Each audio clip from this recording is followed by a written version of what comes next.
кинезиотейп и дренажна апликация на корема. Ето го кинезиотейпа. Това ни трябва и една ножица. Нищо повече, е малко знание. Да. Как измерваме размера, който ни е нужен за дренажна апликация на корема? От слънчевия сплит ниско до корема измерваме една дължина. Отрязвам и още една със същата дължина от другата страна на пъпчето.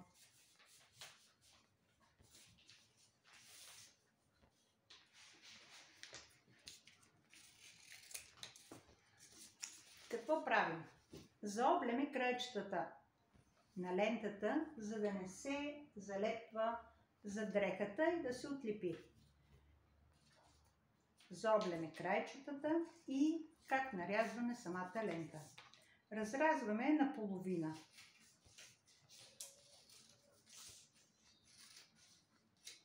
Питахте как се поставят тези ленти и защо трябва да учи човек. Затова ви казах, че ще ви покажа преди да решите дали да се запишете на курса, да разберете защо трябва да знаем как точно се поставя дренажната лента. Кинезиотейпа работи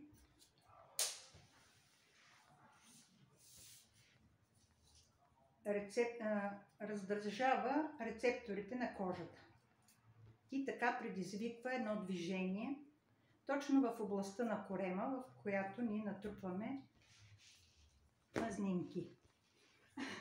Не всички. Някои имаме, но някои искат да бъдат пък перфектни.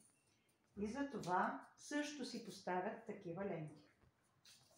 Отлепвам базичката отгоре и от едната страна залепвам базата.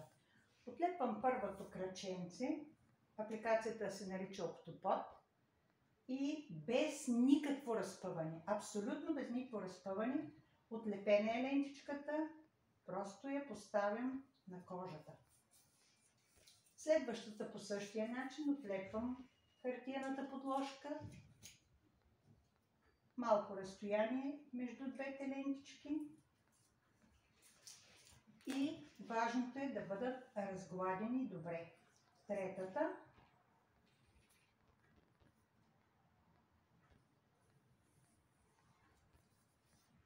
И така четвъртата.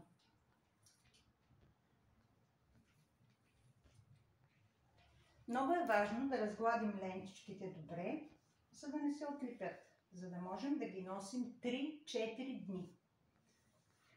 Така типирахме от едната страна. Вземаме другата лентичка по същия начин. Заоблеме крайчетата и отново нарязваме апликация октопод. Айде, аз да влеза в кадър.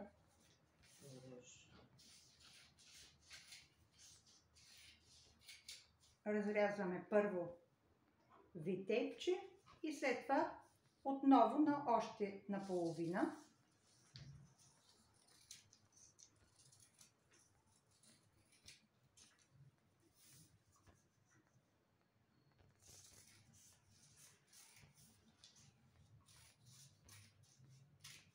И се получава тази красива апликация октопод.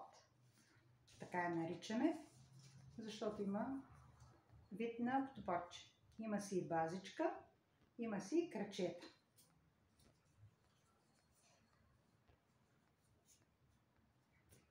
Цвета на кинезиотейпа. Цвета на кинезиотейпа няма никакво значение. Но моята клиентка обича много този цвят и затова аз изслагам такъв, защото цветотерапията никой не е отменял. Тя все още работи, така че след като ще й бъде приятно и лимфодренажната апликация ще й бъде още по-приятна. По същия начин, на същото разстояние от другата страна, залепваме базичката и пак така, едно по едно кръчетата сваляме лентичката и поставяме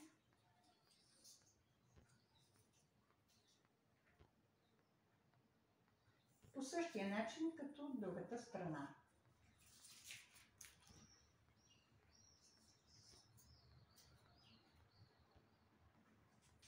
Каква е целта на дренажната апликация? Целта на дренажната апликация е да помогне на коремчето да изхвърли задържаната лимфа. И какъв е съвета към клиентите?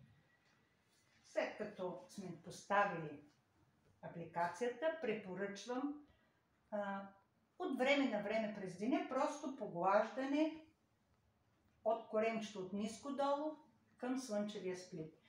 Помагаме на кинезиотейпа да работи отдолу нагоре, защото движението на лимфната система е от ходилата нагоре. Тук над ключицата се намира точката К27. Точката К27 е точка, в която лимфата от лицето се влива и лимфата от тялото се влива в венозния поток. За да подобрим дренажната апликация, поставяме крос тейп.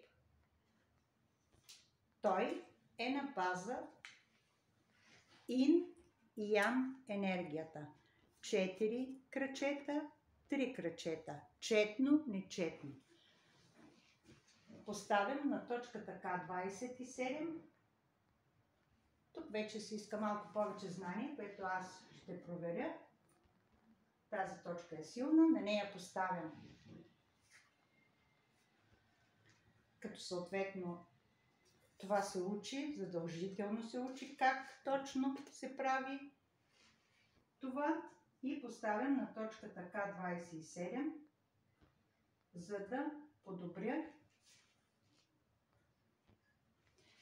да подобря лимфния отток на тялото. Ето така се поставят лимфодренажните ленти. Ако имаме проблеми в ръцете, ако трябва да свалим задържана лимфа от ръцете, съответно насочено към лимфен възел, правим апликацията на ръката. Съответно на краката, на бричовете, там където е нужно. Нищо сложно, но е много ефективно. Така че разсъждавайте, питайте и ще разберете. И ако пробвате вече, ще сте сигурни колко голям и хубав е резултатът от това.